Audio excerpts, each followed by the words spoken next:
Hi everyone, welcome back to our channel. In today's video, I'm going to show you how to change the Facebook account in the Candy Crush Saga app.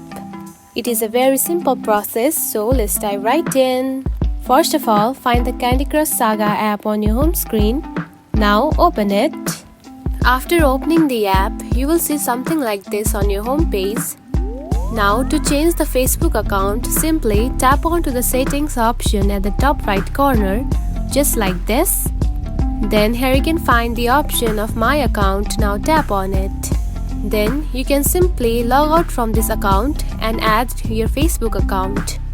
Just like this. Now simply tap on to log out. And after logging out, next you can simply add your Facebook account. And that's it. This is how you can change your Facebook account in the Candy Crush Saga app. If you found this video helpful, don't forget to like and subscribe for more tips. Thanks for watching.